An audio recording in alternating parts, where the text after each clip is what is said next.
This is PlayStation Plus or Minus for March 2018. And this time, we are taking a look at the remaining games that you can get on PS4, Mighty No. 9 and Bombing Busters. So we've got a Mega Man clone and a Bomberman clone. Let's see how they are.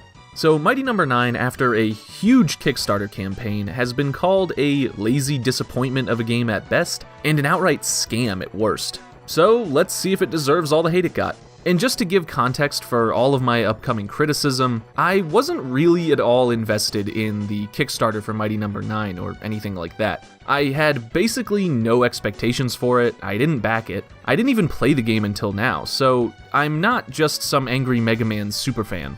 That said, I have beaten Mega Man's 2, 3, 4, and X1, X2, and X3. So when it comes to old school Mega Man, I do know what I'm talking about, and I know what good Mega Man is like. And this is not good Mega Man. Okay, let's just get this out of the way right now. Mighty No. 9 is one of the ugliest games I think I've ever seen. Nothing about this game is at all visually appealing. Well, no, that's not quite true. Call is pretty objectively adorable. But besides adorable little robot girl, the environments are flat and lifeless. Characters have these actually pretty decent 2D portraits, but they're all depicted in-game with these awful 3D models, and their mouths don't even move. That's not... that's not what the explosions are supposed to look like. Oh my god. Were they serious with this? So, on top of just looking downright awful, Mighty No. 9 can't even muster up competent gameplay or interesting level design to maybe salvage something out of this mess. To the uncritical observer, it's just another Mega Man game. But if you actually sit down and play this crap, you see Mighty No. 9's gameplay for what it really is. This is Keiji Inafune ripping pieces out of Mega Man X and sticking them in an old school NES Mega Man game, and just hoping that the stitched together monstrosity will somehow make a fun game. See, there is one main thing that absolutely baffles me about Mighty No. 9's core design. Why in the hell would you take the dash from Mega Man X, but not the wall jump? Part of the reason that dashing was so great in Mega Man X was because you could exchange, at will, a certain amount of safety and control for some extra speed and maneuverability, and the wall jump was there to help compensate for this extra risk, giving players a little bit more leeway with their mistakes, but also opening up new opportunities for level design and interesting gameplay. It helps you recover from mistakes, and it also opens up new methods of getting around and exploring a level. And on top of that, the wall jump is just a cool and fun mechanic. This, spamming dash to fly across challenge, that's not fun. Now, my hunch is that they removed the wall jump because when the player can climb up any wall, you can't just fill the stage with a million stupid spiky death pits and call it a day. Coming up with challenges when the player can climb up almost any wall is hard and takes time, and, well, they clearly just didn't have room for nuanced and smart level design in their $3.8 million budget. So removing wall jumping was stupid, but it was extra stupid because of the dash. Mighty No. 9 takes Mega Man X's dash ability, pumps it full of steroids, and then makes you use it to finish off enemies.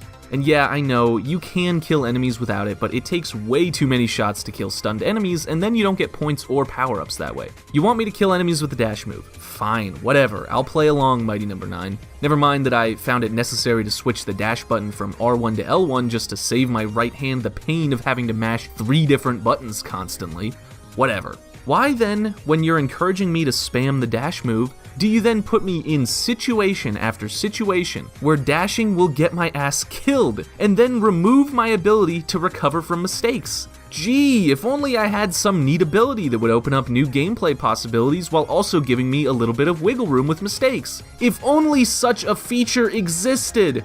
But no, let's just make our levels as frustrating as possible by forcing players to use a risky move and then giving them absolutely no options for recovery. That sounds like fun, right? And on top of all of this, Mighty No. 9 is just really, really dull. These are parts where I fell asleep. I swear to God, I am not making that up. I seriously fell asleep like 3 times while playing this game. This was at like 3 in the afternoon on a Saturday too. It's not like I was burning the midnight oil trying to play this game. This was in the middle of the day and it put me to sleep. There is absolutely nothing to recommend about Mighty Number 9. If you want to play Mega Man, go play Mega Man. Those games haven't gone anywhere. They're still good decades later. Mighty Number 9 is not worth your time or money at any price point. If it wasn't clear already, Mighty Number 9 gets a minus. And finally, to wrap up this entire month, Bombing Busters.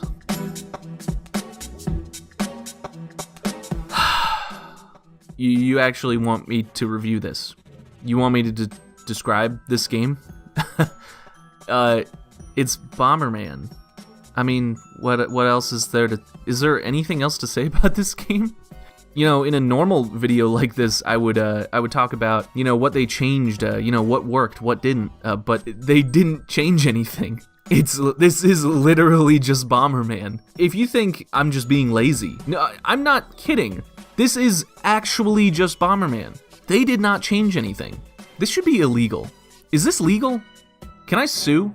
Bomberman should sue. Hey, can we sue this game?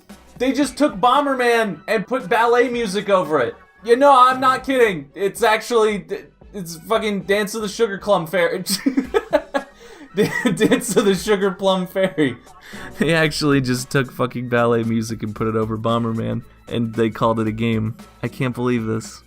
This has been one hell of a month. I mean, we had the highest of highs, the middlest of middles, and some of the lowest lows I think PlayStation Plus has ever given us. After all this, I'm just tired. I'm not reviewing this. Anyway, let me know what you guys thought. I'll be back next month. I'll see you then. Thanks for watching.